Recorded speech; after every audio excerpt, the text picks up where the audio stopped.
that we got from students on Twitter. Oh, that's scary. Yep. Becca asks, do you actually know every student's name, and what methods do you use to learn them? Regretfully, I do not know every student's name, but I know a lot.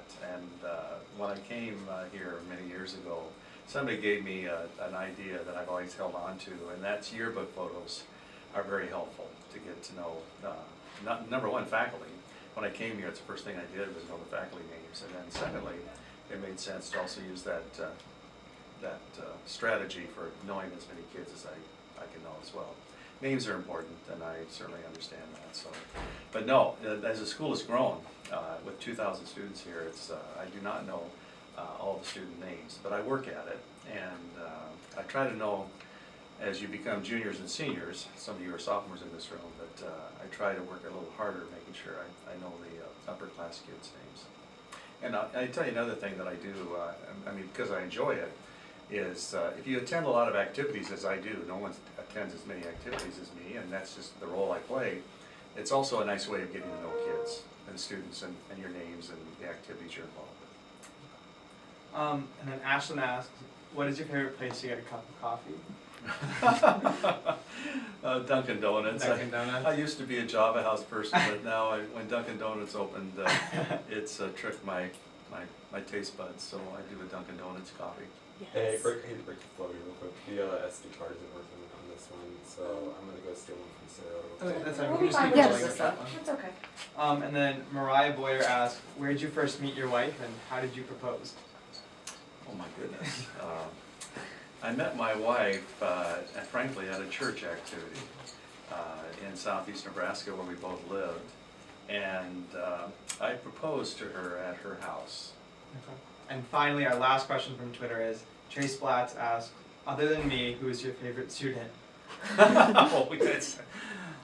That's too hard to answer. You know, I don't have, you know, when you think about the years I've been here, I've known a lot of young people here, and you know, one of the most wonderful things about our school, truly, are the variety of personalities in the building. There's never a dull moment because we have so many faces and so many people in this place, and it all kind of blends together. And so, I really try to enjoy everybody because I think everybody has some uniqueness to them. Okay. You said you were retiring to make sure the new principal has enough time to get settled before Liberty High opens up in 2017. When did you decide this, and why did you decide to retire? Well, that was one of the reasons I wanted to retire, because I knew at my age and the years I'd been here, I had a perception I wasn't going to be able to stay here through the opening of the new high school. And so when I made that decision, I decided really after winter break that I needed, it was probably time for me to step away and retire. And my wife had retired last year, and after 31 years being here in this position, I felt, I didn't feel like I was, you know, what's the word, burned out or anything at all. I just felt that the timing was probably appropriate for me to retire.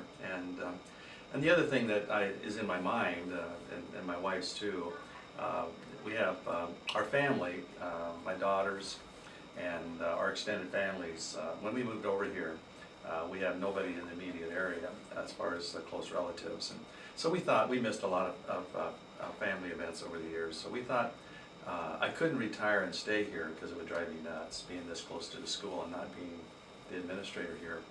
And so we're going to move to the Kansas City area after school's out this year, and I have a daughter who lives there and extended family in that area. So all those things kind of weighed into that issue, and I do think that I certainly, you know, it's been a very difficult decision, as you can imagine, just being here this many years and then stepping away. But I felt it was probably, the timing seemed to work to me because a new principal can come on board and have a couple of years before the transition to the new high school. So that was in the back of my mind too. Sure. And then you've been at West for nearly 31 years. What are the major changes you've seen at the school? Wow, you know, well, you guys weren't around. It's hard, you know, that number is so loud, you know, Yeah. when I think 31 years, and I'm sitting here talking to you young people, I think, wow, what that must sound like. That's just got to be bizarre. But I look back, and when I came here, it's just hard to describe the change in the community that's occurred. because when I came here, this high school was 15 years old, and it really didn't have a, what I'd call a very strong high school community. There were 5 municipalities that encompass West High's geographical boundaries: Hills, University Heights, Coralville, Iowa City, and North Liberty. And so we had a diverse geographical area, but those communities, there really wasn't a strong bond attached to the high school. And then you think of today, you know, all the pride and the connection that people have with our high school. I think it's been very rewarding to see the high school community come together. A second thing I think that was really fun to watch happen is, again, you people are the beneficiaries of all the nuances of the facility. But when I came here, we didn't have an auditorium, we didn't have athletic facilities outdoors. This whole wing wasn't here, so it was a building house of about 1,200 students, and then we dropped down to under 1,000. But it was really gratifying to see the community rally around the auditorium, opening of the auditorium, and also the construction of the football field. Because at that time, Iowa City had 2 high schools, but the city of Iowa City was having a hard time, I think, accepting that there were 2 high schools. And I think that this high school was built, but it did not have all the facilities completed. So in that first 10 years, we were able to really make some progress on facilities. And so that was one thing. A second thing that was, I think, was very special. And the third thing, also, I think that you benefit from, you know, I think we had a good school, a good program that was established in those first 15 years, but it became great because we were able to really recruit and hire some very, very outstanding teachers. And we made that a priority, that we didn't want to hire anybody. And as you get older, well, you can appreciate this as students too. Nobody really wants to have an average, what we call average teacher. You want to have outstanding educators. And so we have always, we, however you want to say it, we've always approached it as trying to make certain that anyone we hired would fit into that outstanding category as being an educator. And so I think the program that we have today and how you folks perform is centered on the fact that we have really great teachers and a great staff here. And I'm very proud of that as well. I think that's reflected in the, you know, the perception of our school, clearly. What made you want to become a principal, and what brought you to West High? Well, I enjoyed teaching. I was a social science teacher a great deal. I thought that was something I miss to this day, but it was hard to step out of that. But I thought that I could have more influence than just my classroom. And so I was relatively young. I was teaching in Lincoln, Nebraska, and an opportunity came for me to be a principal in a smaller school outside of Lincoln. And so that was kind of a risk, because I liked the community and the school district in Lincoln. But we did that, my wife and I. And so I was a principal in Nebraska for 6 years before coming over here. So I think it was just the idea that that position provided more opportunities for influence and impact on a school. And so my wife and I, we had a goal. I thought that we wanted to live in a community that had an outstanding educational reputation. And we also wanted to, the opportunity of moving to a college town was attractive to us at that age. We had 2 small children, and we thought kind of the vibrant, enriched community that's established in a college community was attractive. And so when we saw this position open, I applied for it, and by some happening, I got the job. So here I am, 31 years later. And then you've stated that establishing the motto, where excellence is a tradition, has been one of your proudest moments at West. What does this motto mean to you, and what do you hope this motto means for students and staff? You know, in 1985, we had a contest. We had no motto, and the other high school had a motto. You know, they always had the motto, and so we thought we should have a motto. And there was a contest. I forget what there was some reward for the winning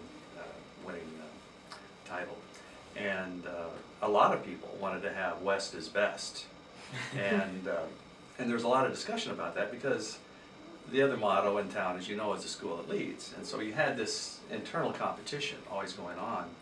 And, you know, where excellence is a tradition, the acronym fits nicely, you know, WEST.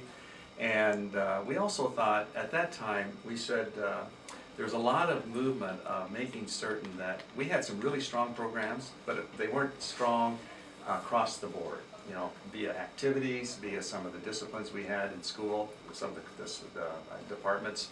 Some departments were stronger than others, and we said, wouldn't it be nice to have where excellence is a tradition that permeates the whole building and all of our activities? And so that was the genesis of why that was selected. And I think the thing that makes me feel proud of that is that I think it's true. It's not a title that is just there in words only. I think we practice that by trying to make certain that there's not one program that is prioritized higher than another one or more important. We try to make all of our programs the best experience possible for you and all the people who follow you. What is your least favorite part and your favorite part of your job? Least favorite part, gosh, the least favorite part. I never thought about that. The least favorite part of my job. I guess the least favorite part might be when I see somebody not take advantage of the opportunities that's presented in the school. I think that's the most, at least maybe the most disappointing, is when you see young people come through and you know these opportunities are there and they're not really at the point mentally or emotionally of grabbing a hold of that and not succeeding because of that. So that's the least favorite part, is when I see somebody not succeed at the level that they should. Yeah. The most favorite part, I mean, this is the part that scares me about stepping away, is because it's kind of a weird thing to say, but it's impossible to have a bad day when I'm around all of you folks. I mean, it really, even all the ups and downs we all have in life, doesn't matter whether you're your age or my age. Some days seem brighter than the others. I tell you, you walk through these halls and it's just really impossible not to have a good day. Oh, so you stated that